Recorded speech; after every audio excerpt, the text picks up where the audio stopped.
Mari jemaat Tuhan yang beribadah online pada hari ini, sama-sama kita perkatakan firman Tuhan Mazmur 91. Demikian firman Tuhan, dalam lindungan Allah.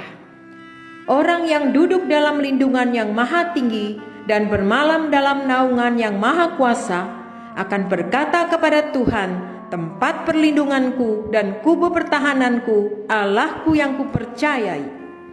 Sungguh, Dialah yang akan melepaskan engkau dari jerat penangkap burung, dari penyakit sampar yang busuk. Dengan kepaknya ia akan menudungi engkau. Di bawah sayapnya engkau akan berlindung. Kesetiaannya ialah perisai dan pagar tembok. Engkau tak usah takut terhadap kedahsyatan malam, terhadap panah yang terbang di waktu siang, terhadap penyakit sampar yang berjalan di dalam gelap, terhadap penyakit menular yang mengamuk di waktu petang. Walau 1.000 orang rebah di sisimu dan 10.000 di sebelah kananmu, tetapi itu tidak akan menimpamu. Engkau hanya menontonnya dengan matamu sendiri dan melihat pembalasan terhadap orang-orang fasik. Sebab Tuhan ialah tempat perlindunganmu, yang maha tinggi telah kau buat tempat perteduhanmu. Malapetaka tidak akan menimpa kamu, dan tulah tidak akan mendekat kepada kemahmu. Sebab malaikat-malaikatnya akan diperintahkannya kepadamu untuk menjagai engkau di segala jalanmu. Mereka akan menatang engkau di atas tangannya, supaya kakimu jangan terantuk kepada batu. Singa dan ular tedung akan kau langkahi. Engkau akan menginjak anak singa dan ular naga. Sungguh hatinya melekat kepadaku, maka aku akan meluputkannya. Aku akan membentenginya, sebab ia mengenal namaku. Bila ia berseru kepadaku, aku akan menjawab. Aku akan menyertai dia dalam kesesakan. Aku akan meluputkannya dan memuliakannya. Dengan panjang umur akan kukenyangkan dia, dan akan kuperlihatkan kepadanya keselamatan daripadaku. Amin. Puji nama Tuhan. Shalom. Bapak Ibu yang ada di rumah, sekali lagi shalom. Saya percaya kuasa dan hadirat Tuhan memenuhi setiap kita yang ada di rumah maupun dimanapun kita berada. Amin. Mari sebelum kita menyembah Tuhan, kita satukan hati, kita berdoa. Kami memuji kebesaran-Mu Tuhan dalam hidup kami. Allah yang kami sembah, Allah yang kami panggil dengan nama Yesus Kristus Tuhan, yang tak henti-hentinya memberkati hidup kami. Saat ini kami datang di hadapan-Mu Tuhan. Kami bersyukur dan kami bawa korban pujian kami di hadapan-Mu. Kami mau lebih lagi masuk dalam hadirat-Mu, meresponi setiap hadirat Tuhan dalam hidup kami. Sebab kami percaya ada besar kuasa dalam setiap pujian penyembahan yang kami naikkan. Ada mukjizat yang besar dari setiap penyembahan yang kami naikkan. Terima kasih Tuhan. Diberkatilah Engkau di tempat-Mu yang maha tinggi dengan pujian penyembahan kami. Mari setiap kita yang siap menyembah Tuhan dan masuk dalam hadirat Tuhan, sama-sama katakan amin. Haleluya. Mari masuk baitnya Tuhan dengan hati bersyukur, sebab bahwasanya untuk selama-lamanya kasih setia Tuhan. Haleluya. Kau baik dalam hidup kami Tuhan. Layaklah Engkau dipuji dan ditinggikan.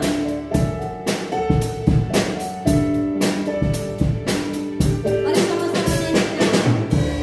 Tambah kebaiknya dengan hati bersyukur ke dalam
menyaksikan pengajaran Voice of Pentecost dari tim teologi GBI Gatot Subroto.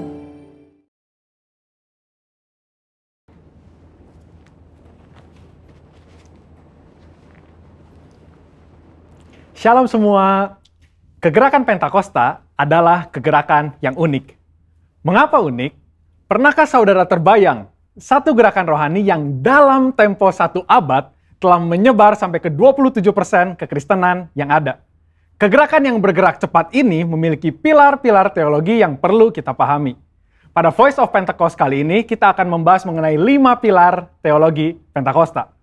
Apa saja 5 pilar teologi Pentakosta itu? Yang pertama, Jesus as Savior, atau pilar keselamatan. Keselamatan adalah momen di mana seorang bertobat dan menerima Yesus sebagai Tuhan dan Juru Selamat. Pengakuan iman GBI berkata, semua manusia berdosa dan kehilangan kemuliaan Allah, sehingga harus bertobat dan berpaling kepada Allah untuk menerima pengampunan dosa. Pertobatan mencakup peristiwa di mana seorang mendengar kabar Injil tentang karya Kristus, meresponi Injil dengan iman dan pertobatan, dan mengalami perjumpaan secara pribadi dengan Yesus. Hal ini yang terjadi ketika Petrus berkhotbah dalam Kisah Para Rasul 2 ayat 16-35. Di ayat 37 disebutkan bahwa orang-orang yang mendengar sangat terharu dan memberikan respon yaitu bertobat dan menerima Yesus sebagai Tuhan dan Juru Selamat. Bukankah hampir sebagian besar khotbah-khotbah dari Pentakosta menekankan akan pertobatan dan kepercayaan kepada Yesus sebagai Juru Selamat pribadi? Yang kedua, Jesus as Sanctifier, atau pilar pengudusan. Ketika seorang diselamatkan, dia memasuki proses yang bernama pengudusan. Pengakuan iman GBI berkata penyucian hidup adalah buah kelahiran baru karena percaya dalam darah Yesus, dikerjakan oleh kuasa firman Allah dan Roh Kudus, karena itu kesucian itu azas dan prinsip hidup umat Kristen.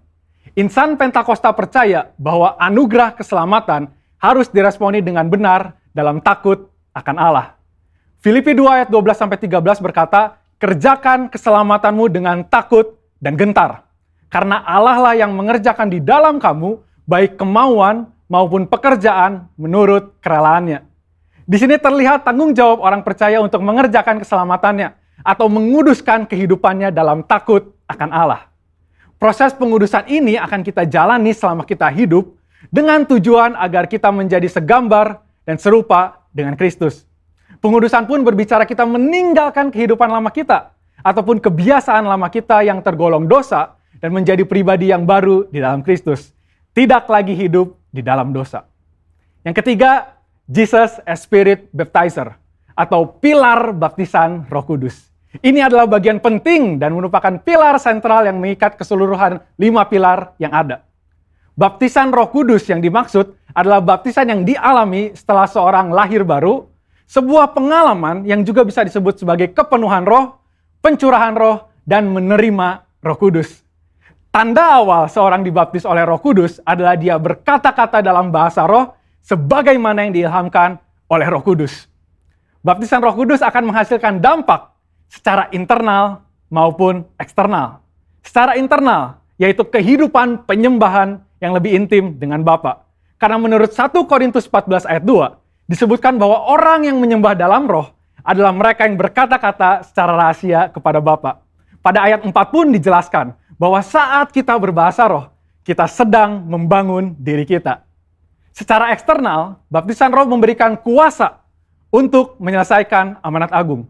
Seperti yang tercatat di dalam Kisah Para Rasul 1 ayat 8, dapat kita lihat di Alkitab bahwa pelayanan para murid berubah begitu mereka menerima baptisan Roh Kudus. Mereka menyembuhkan orang sakit, membangkitkan orang mati, mengusir setan, dan lain sebagainya.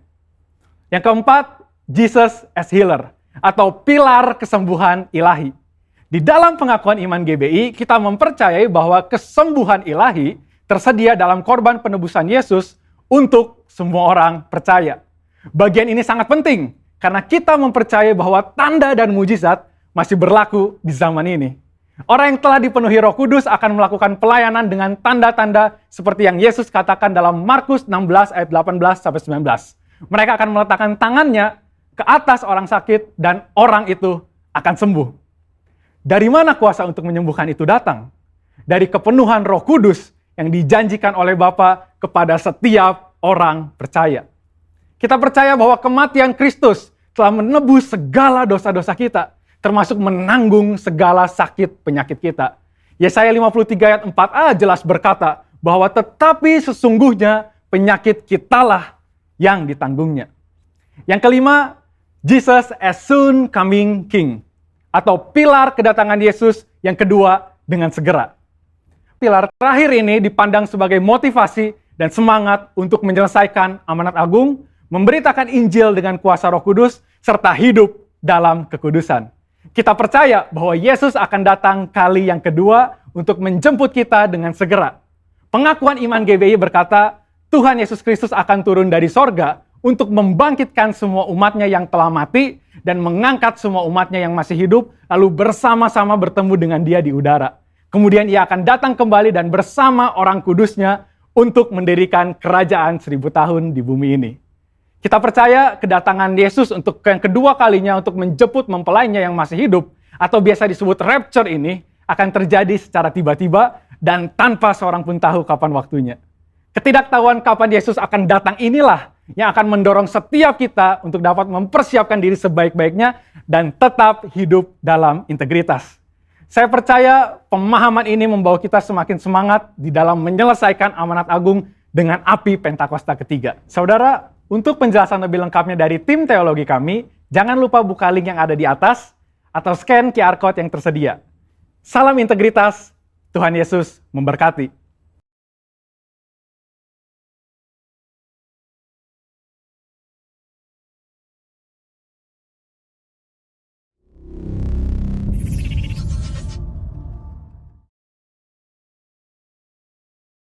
Terima kasih Tuhan Yesus, Kau baik, Kau Allah yang mengasihi setiap kami. Mari lebih lagi, Bapak Ibu Saudaraku, kita masuk dalam hadirat Tuhan. Kita sekali lagi responi hadirat Tuhan di tempat ini, dimanapun Bapak Ibu berada saat ini. Terima kasih Yesus. Terima kasih Tuhan. Yang mengasihiku, kuasa-Mu memulihkanku.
kerajaan, kebenaran Tuhan menjadi bagian hidupmu hari-hari ini.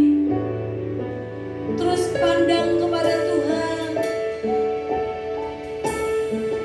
yang ku pandang selama hidup. Dengan tulus katakan pada Tuhan, mengasihimu, memuliakanmu, Bapa dan Raja. Kaulah yang kami pandang Tuhan. Kaulah sumber kekuatan hidupku. Kaulah sumber pengharapan.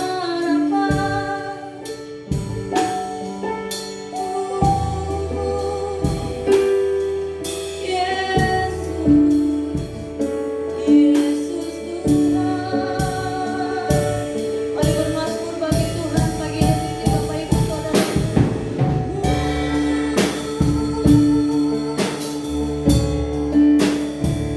Biar setiap hati memandangmu, dan segenap jiwa memujimu, Allahku, Allah yang hidup. Kepunyamu segalanya, Tuhan, hidupku jadi milikmu.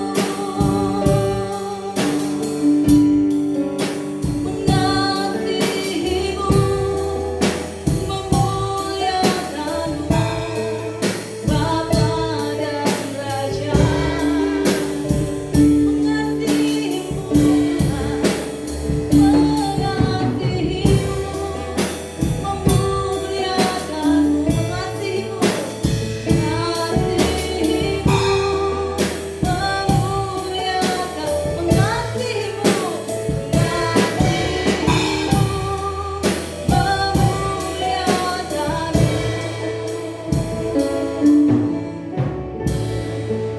Bapa dan Raja.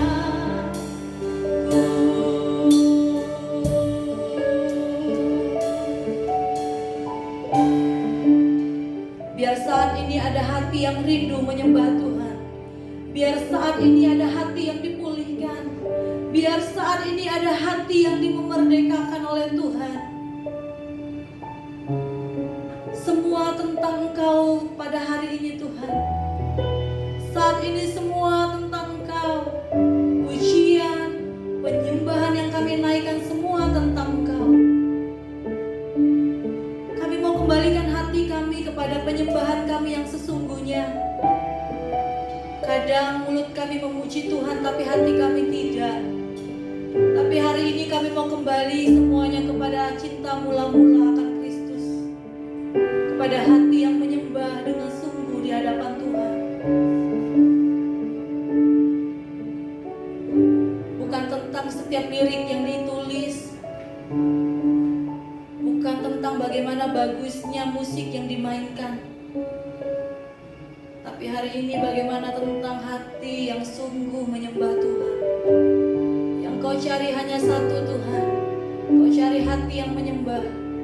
Dan kami percaya kau dapat di pagi hari ini, kau dapat di setiap kami menyembah Tuhan dengan hati yang rindu dan haus akan Engkau Tuhan. It's all about you Lord. It's all about you. It's all about you. It's all about you, Jesus. It's all about you. It's all about you.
Shalom Bapak Ibu, saudaraku yang dikasih oleh Tuhan. Hari ini kiranya Bapak Ibu mengalami kondisi yang baik, yang menjadi kesukaan pengharapan Bapak Ibu. Sebentar saya akan menyampaikan firman Tuhan. Khususnya saya mengucapkan terima kasih kepada Bapak Gembala dan Ibu, bahkan jemaat di tempat ini untuk menyampaikan firman Tuhan. Bapak Ibu yang dikasih oleh Tuhan, kita baru saja melewati, bahkan merayakan hari kebangkitan Tuhan Yesus. Bapak Ibu, kebangkitan Tuhan Yesus harus kita maknai, karena bertahun-tahun kita akan merayakan hal tersebut, bahkan sampai tahun ini. Tetapi apakah makna itu? Bapak Ibu Saudara bisa nikmati dan rasakan alami? Inilah pertanyaannya. Sebelumnya mari kita buka firman Tuhan di kitab Lukas pasal 24 ayat 1 sampai 12. Perikopnya yaitu kebangkitan Tuhan Yesus. Mari Bapak Ibu kita sama-sama membaca dan merenungkan. Tetapi pagi-pagi benar hari pertama minggu itu mereka pergi ke kubur membawa rempah-rempah yang telah disediakan mereka. Mereka mendapati batu sudah terguling dari kubur itu. Dan setelah masuk mereka tidak menemukan mayat Tuhan Yesus. Sementara mereka berdiri termangu-mangu karena hal itu, tiba-tiba ada dua orang berdiri dekat mereka memakai pakaian yang berkilau-kilauan.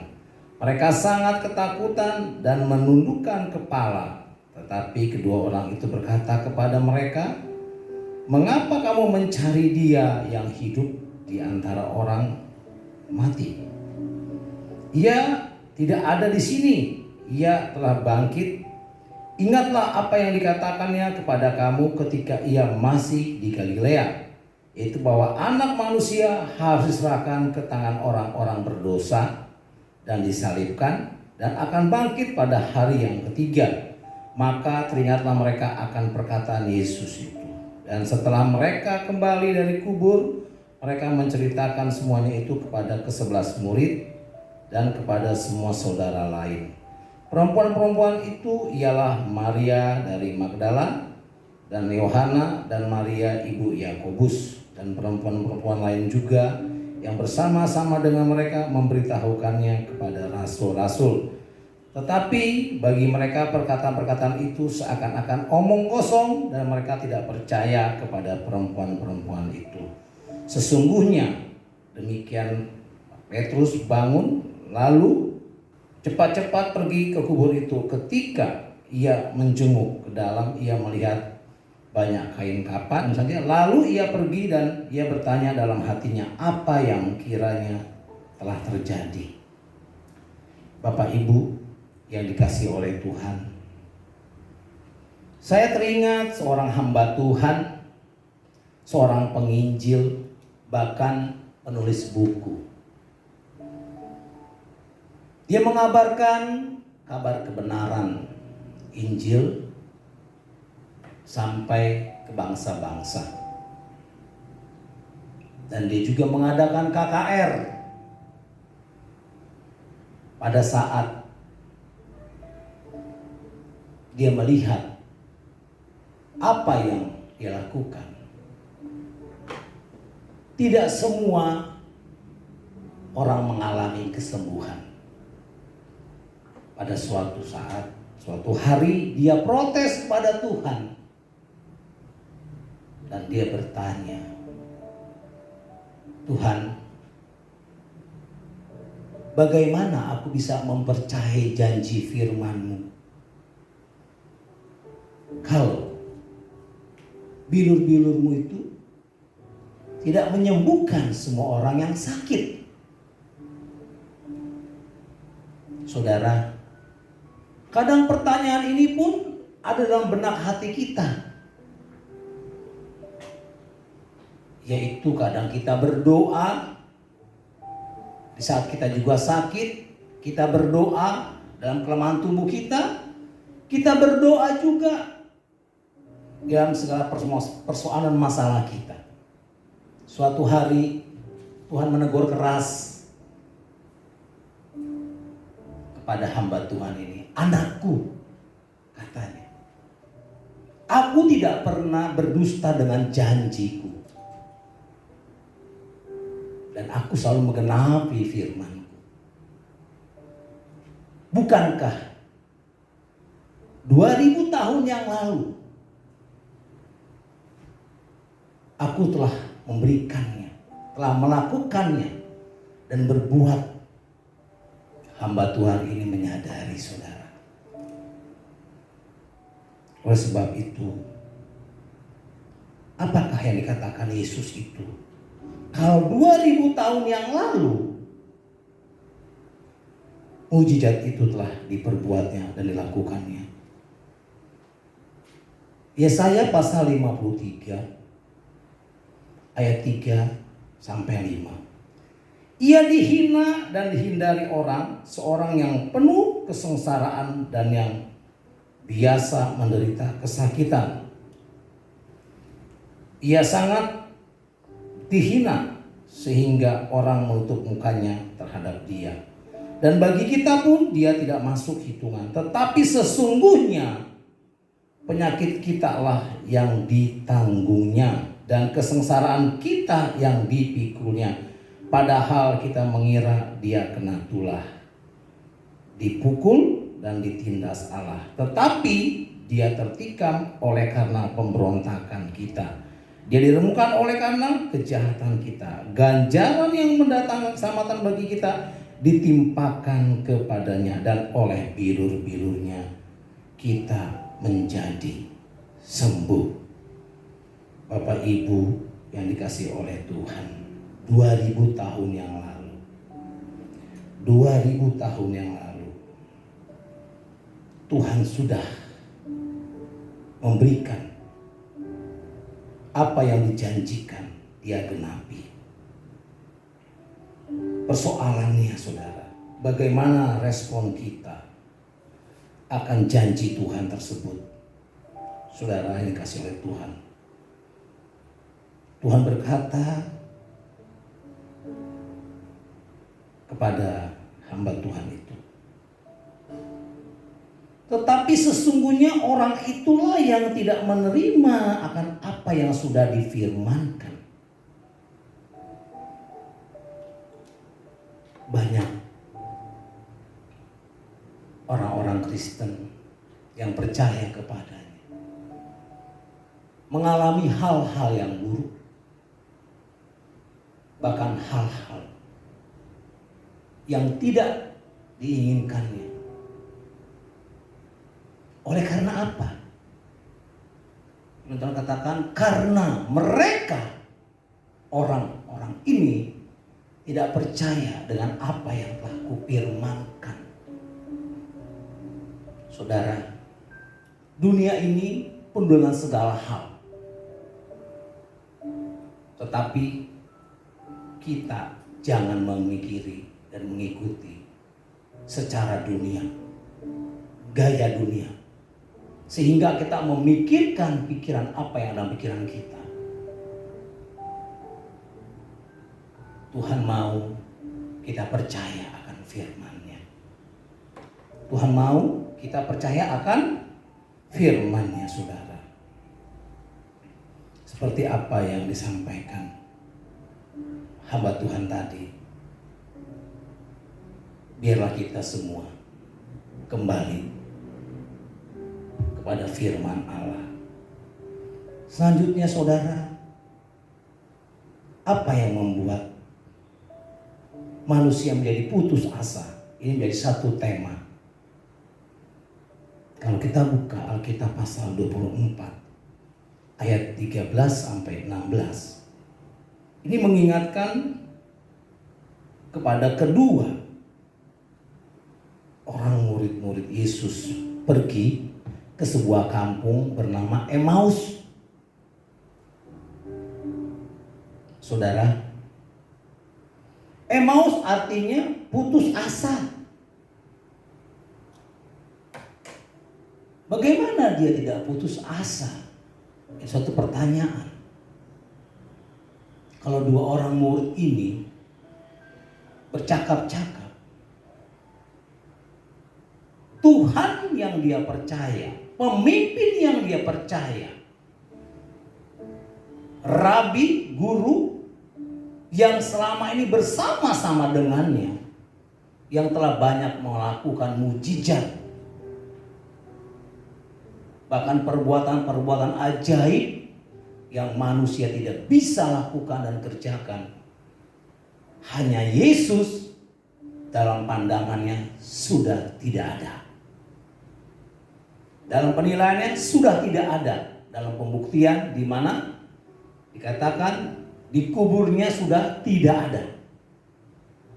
Saudara, murid Yesus saat itu nyaman, bangga, senang mengikut Yesus. Hari-harinya bersama Yesus, tidur, makan, dalam pelayanannya bersama dengan Yesus. Dia mengagumi apa yang Yesus perbuat. Menyembuhkan orang sakit, membangkitkan orang hidup, memberikan makan. Saudara, inilah yang menjadi kebanggaan yang tidak bisa dibuat orang pada zaman itu. Hal ini pun terjadi mungkin dalam kehidupan kita, saudara. Di mana yang mana saudara mungkin di zaman pandemik, bahkan krisis ekonomi, krisis sosial, mungkin suami saudara kehilangan pekerjaan, bahkan anak-anak saudara udah mulai berekspresi tidak sesuai dengan apa yang dalam pikiran saudara, karena harus di rumah. Belum lagi saudara mendengar sesuatu yang cukup memprihatinkan atas bangsa, mungkin atas lingkungan, atas tempat di mana saudara. Kalau corona ini banyak menimpa,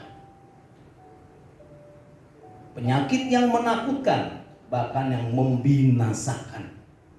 Kita tahu saudara, siapapun juga akan khawatir dan takut, bahkan akan putus asa. Sampai kapankah? Sampai kapankah putus asa ini akan berakhir?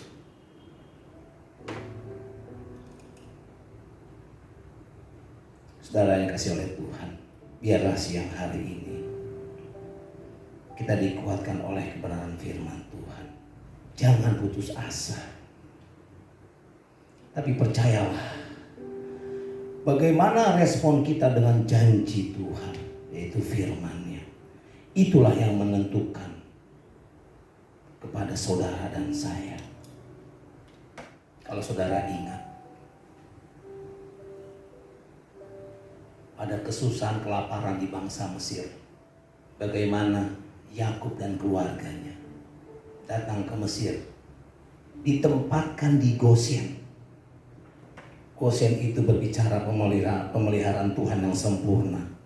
Saudara, Tuhan itu tidak pernah mengingkari janji. Dia tahu kepada umatnya, kepada orang benarnya, kepada yang sungguh-sungguh dengan dia percaya dan beribadah, dia akan membuat suatu perbedaan. Dengan bukti kelaparan tersebut melanda Mesir, tapi ada satu perbedaan orang benar. Yakub dengan keluarganya dipelihara, bahkan mendapat berkat yang luar biasa. Pertanyaannya saudara, apakah saudara masih percaya? Mungkin dengan waktu yang sudah saudara jalani, belum ada titik tanda untuk mengalami apa yang dikatakan pemulihan. Jawaban ini kembali kepada saudara dan saya. Saudara, kisah tokoh Alkitab Ayub, saudara bisa dengar bagaimana Ayub saat itu menjadi orang yang terkaya saat itu. Dia orang terkaya, saudara. Tapi pada saat pagarnya diangkat, dilepaskan, dicabut, iblis masuk, saudara. Iblis masuk. Dengan sekejap keluarga Ayub habis. Harta orang kaya itu, orang yang terkaya, habis lenyap. Bahkan sampai Ayub pun, maaf kata saya katakan, firman Allah sendiri menuliskan, saudara, sudah tidak berbentuk lagi seperti orang yang layak. Saudara, dalam hal itu, ini menjadi satu tantangan bagi kita. Bagaimana respon kita kalau Ayub saja yang diizinkan pada saat Tuhan memagari dan mengangkat pagarnya, melepaskannya, sekejap keluarganya habis, bahkan harta, bahkan Ayub sendiri menderita. Kalau ini terjadi bagi diri kita, mungkin kita akan sama seperti istrinya Ayub. Akan berkata, buat apa kau percaya pada Allahmu itu, sementara dirimu saja tidak ditolong dan mengalami penderitaan seperti itu. Hari ini saya tidak tahu keadaan saudara. Apakah ada hal-hal ucapan, perkataan yang keluar yang menjadi saudara tidak percaya? Saudara, kalau saudara tidak percaya, itu lambat laun saudara akan menjauh daripada Tuhan. Kerohanian kita semakin hari semakin ambruk. Dan disitulah janji Tuhan, semakin lama semakin menjauh. Tapi biar kita berkata, kita menyadari, seperti Ayub katakan, Ayub pasal 42 ayat 6.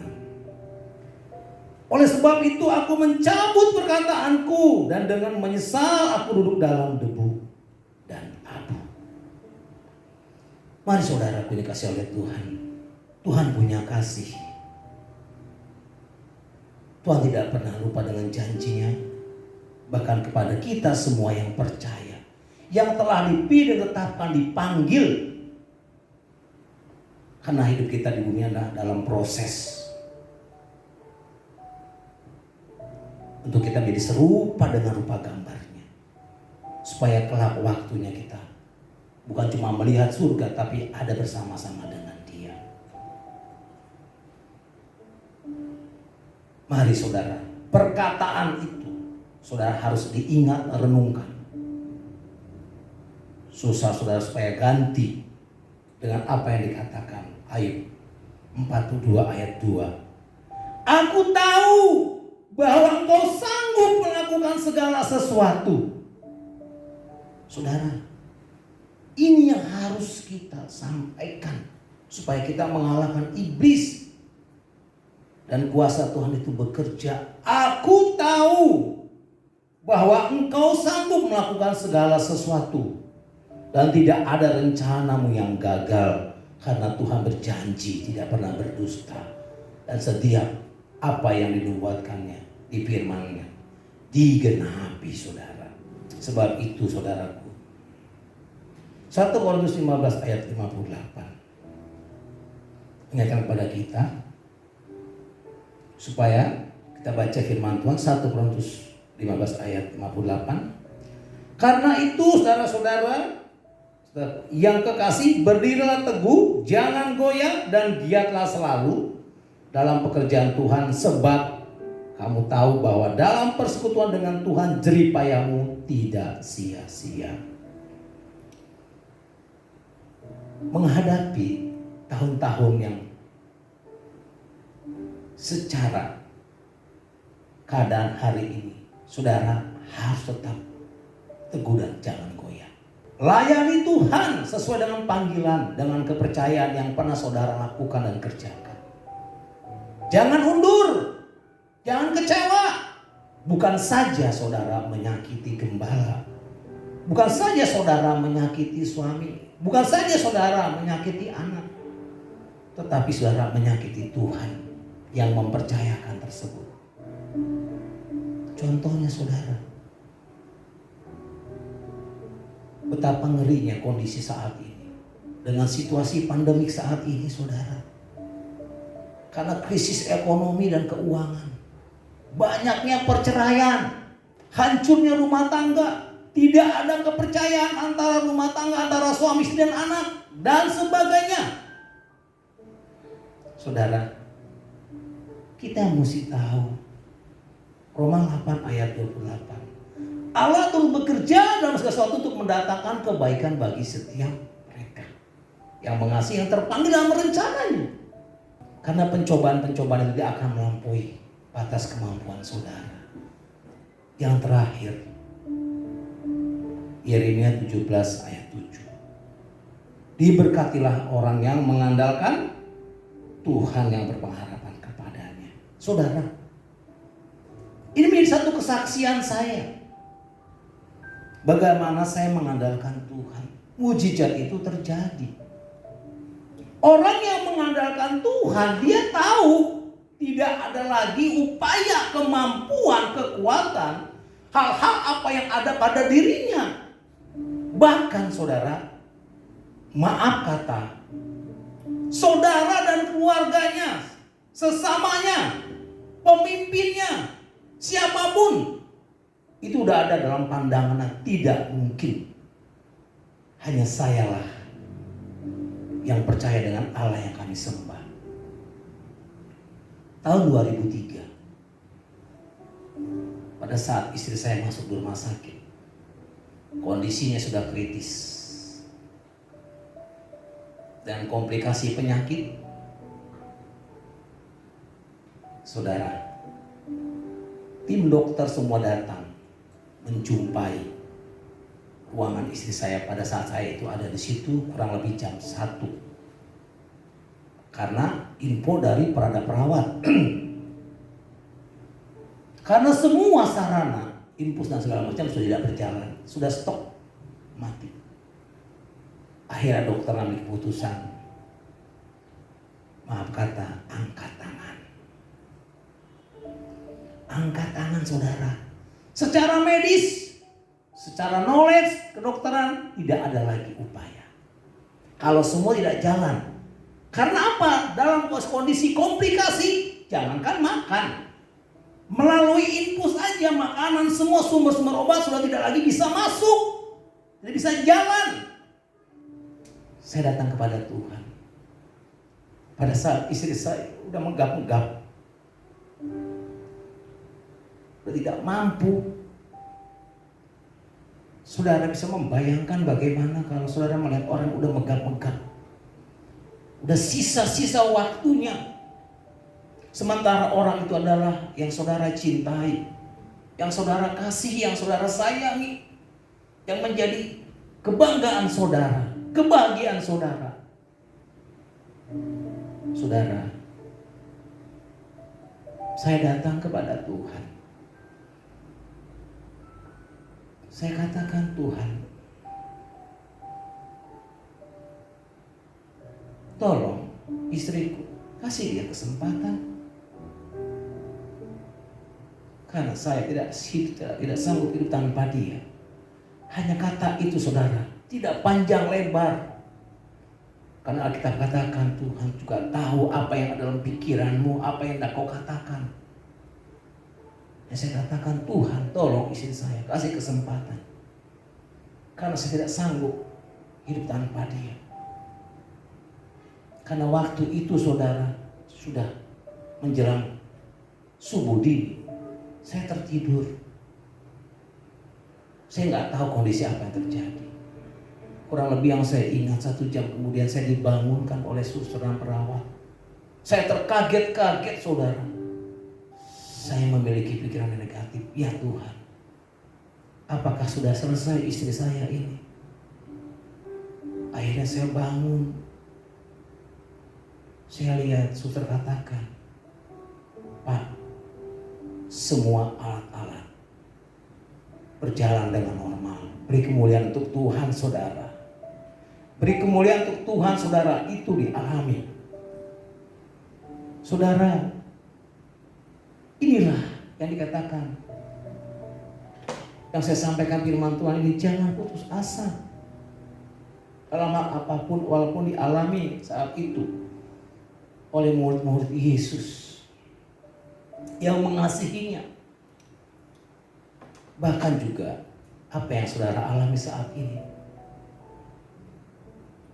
Jangan putus asa. Tuhan berjanji, Tuhan akan menggenapi. Percayalah, percayalah. Dia akan bertindak, saudara. Kalau firman ini disampaikan menjadi satu kesaksian hidup saya sama saudara, akan ada manifestasi kepada saudara yang percaya. Saudara akan mencabut setiap perkataan-perkataan yang sudah lama yang akan Tuhan ingatkan dengan saudara. Akan terjadi pemulihan. Saudara nggak usah melihat keadaan situasi pandemi, krisis ekonomi, sosial dan segala macam. Tapi saudara melihat Tuhan yang ajaib, yang dahsyat, yang membuat perbedaan antara orang benar dan beribadah kepadanya. Biar firman ini menjadi satu rema dan kebanggaan kita. Supaya tidak sia-sialah kebangkitan Tuhan Yesus, saudara. Kalau selama ini kita merayakan, tapi makna itu hanya seperti rutinitas, kebiasaan dan tradisi, ajaran, tetapi tidak mengalami sesuatu dalam hidup kita. Saudara, kalau saya mau sampaikan lagi, ada satu lagi hal yang baru saya alami, saudara. Kalau saya, saudara, masih rindu bagaimana karya Tuhan yang ajaib, yang dahsyat, yang saudara percaya. Bahkan saya 2 minggu yang lalu, rumah saya akan direbut, akan diambil oleh bank, saudara. Saya ada rumah di Bogor. Memang, saudara, saya merindukan kalau anak saya itu punya tempat tinggal masing-masing selama saya hidup. Saya mau wariskan sama anak-anak saya. Yang pertama sudah punya. Yang kedua, supaya dia tidak iri hati, saya berusaha, saya ambil. Tapi karena zaman kondisi sekarang pandemi, karena ada resesi ekonomi, macetlah pembayarannya, saudara. Sampai istri saya katakan, udahlah Pak, pasrah aja kita Pak. Saya bilang, tidak. Uang kita udah ratusan juta masuk ke situ. Tapi kau harus percaya Tuhan sanggup. Saya bilang sama Tuhan, tolong saya Tuhan. Tolong saya Tuhan. Saudara, sepertinya kayak bermimpi. Hanya seperti membalikkan tangan, saudara. Tidak sampai 2-3 hari, pihak bank menyampaikan untuk membuat surat-surat supaya ada keringanan. Itu namanya solusi, saudara. Memperpanjang pikiran kita. Membuat semangat gairah hidup kita. Bahwa Tuhan itu tuh bekerja. Dan rumah itu tidak akan diambil, saudara. Biarlah kesaksian yang saya alami ini menjadi satu kekuatan, penghiburan. Iman saudara kembali kepada Yesus. Bangkit. Jangan goyah, tetap teguh. Layani Tuhan. Terlebih dalam memperluas kerajaannya seperti apa yang diamanatkan Tuhan.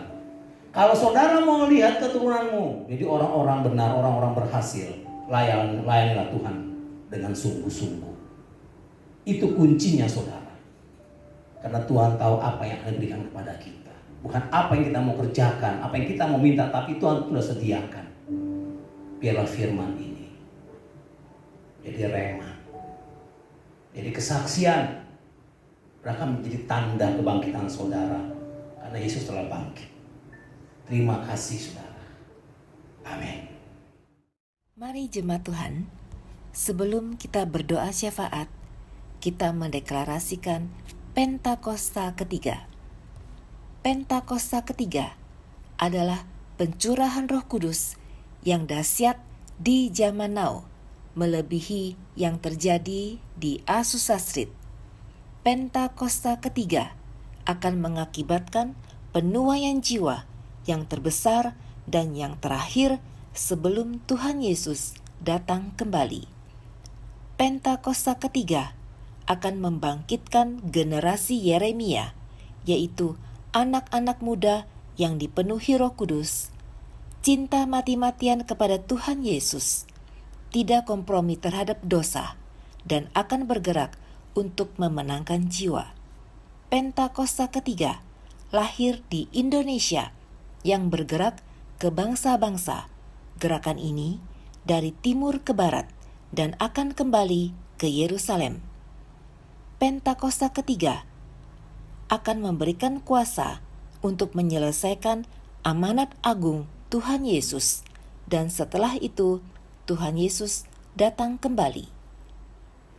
Mari Bapak Ibu Saudara yang terkasih di dalam Tuhan, kita bersatu di dalam doa. Oh ya Allah, kasih karena oh kami mengucap syukur Tuhan. Terima kasih Tuhan. Engkau baik, apapun yang terjadi pada kami pada saat ini Tuhan. Biarlah kami senantiasa Tuhan berkata Tuhan Yesus baik. Tuhan Yesus baik. Terima kasih buat firman-Mu Tuhan. Urapi hamba-Mu yang sudah menyampaikan firman-Mu. Biarlah firman-Mu Tuhan boleh menjadi rema di dalam hidup kami, dan terlebih lagi kami semua boleh melakukan semua apa yang menjadi firman-Mu, perintah-perintah-Mu Tuhan. Pakai kami semua untuk kelebaran kerajaan surga. Terima kasih urapi hamba-Mu yang sudah menyampaikan firman-Mu Tuhan. Oh biarlah Tuhan dimanapun hamba-Mu berada, oh kasih-Mu menyertai juga untuk keluarga besarnya. Tutup bungkus dengan kuasa darah-Mu ya Tuhan. Pakai lebih lagi Tuhan, berkati hamba-Mu. Terima kasih Tuhan, kami juga mengucap syukur untuk negeri kami Indonesia. Kami mengucap syukur Tuhan, kami percaya Tuhan. Oh Tuhan, Kau mengasihi negeri kami, ampuni negeri kami Tuhan. Oh kami mohon Tuhan, curahkan kasih-Mu untuk negeri kami. Urapi negeri kami Tuhan. Oh Tuhan, supaya damai sejahtera-Mu tercurah untuk setiap pulau-pulau di negeri kami. Lawat setiap kota-kota Tuhan. Oh Engkau yang akan memberkati dan pilih setiap hamba-hamba-Mu dimanapun mereka berada, supaya mereka boleh menyampaikan firman-Mu Tuhan, pesan-pesan-Mu. Terima kasih Tuhan.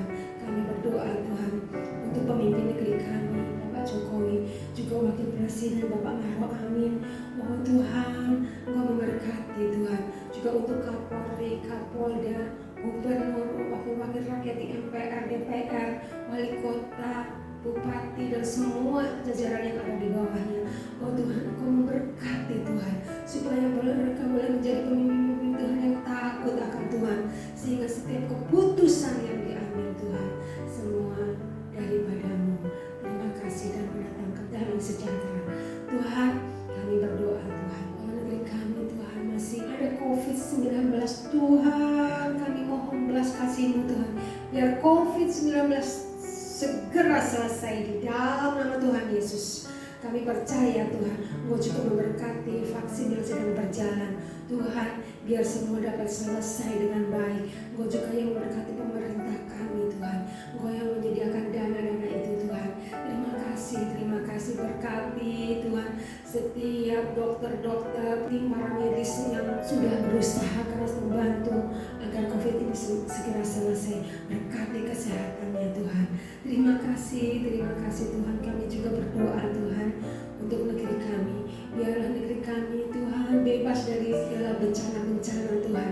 Dalam nama Yesus, Engkau juga tilik mereka yang terkena bencana Tuhan, rawat. Yang sakit Tuhan sembuhkan, mereka yang kekurangan Tuhan, yang membutuhkan pertolongan, Engkau juga yang akan menolong mereka. Biarlah melalui musibah-musibah yang terjadi Tuhan, kami semakin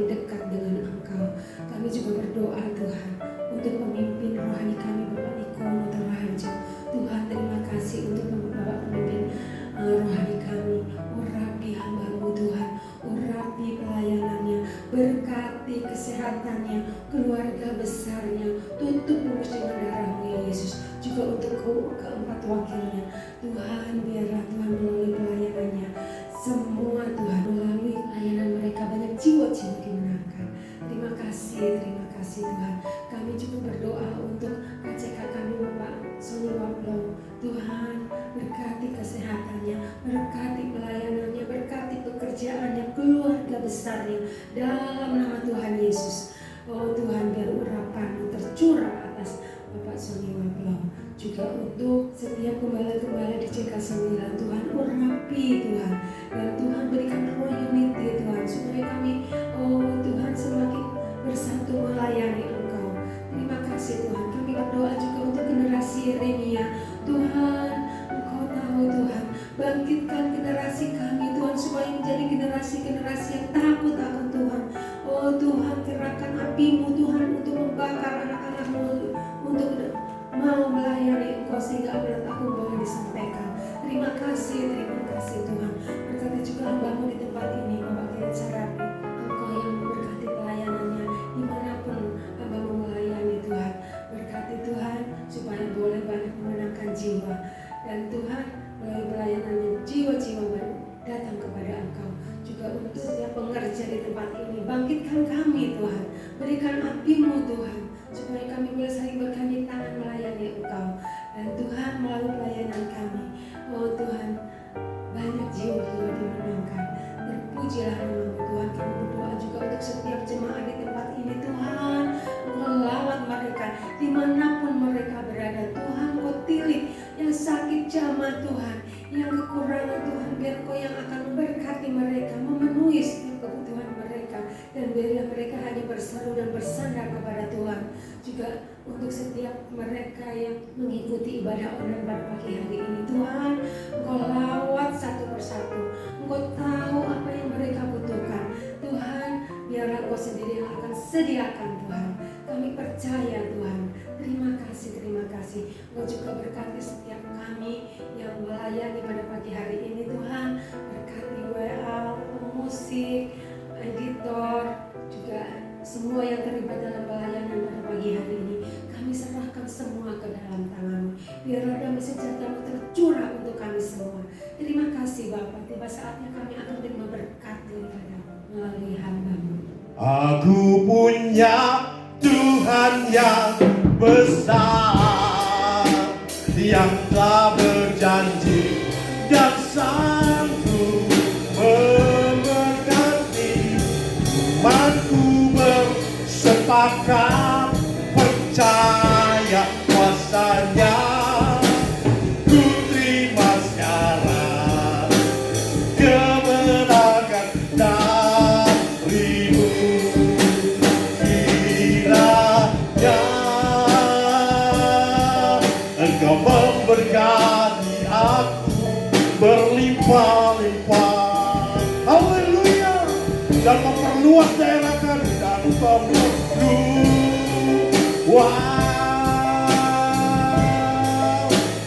daerahku. Dan kiranya Tuhan, dan kiranya tanganmu menyertai aku dan melindungi aku. Haleluya. Daripada malapetaka sehingga kesakitan tidak menimpa aku,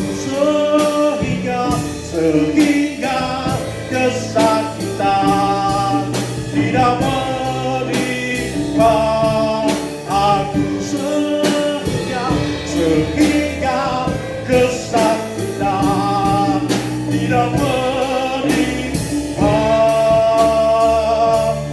aku. Beri sorak-sorai, katakan haleluya, haleluya. Tuhan memberkati engkau, Tuhan melindungi engkau, Tuhan menyinari dengan wajah-Nya dan memberikan kau kasih karunia dan Tuhan menghadapkan wajahnya kepadamu dan memberikan kau damai sejahtera. Terimalah berkat damai sejahtera, sukacita, kasih karunia dari Bapa Sorgawi, berkat yang berlimpahan melalui putranya Yesus Kristus, pertolongan penghiburan yang manis dan kuasa Allah Roh Kudus menyertai engkau, memimpin engkau mulai hari ini, sekarang sampai kedatangan Tuhan Yesus datang kedua kali, menjemput kita semua di awan yang permai. Maranatha, Maranatha, Maranatha.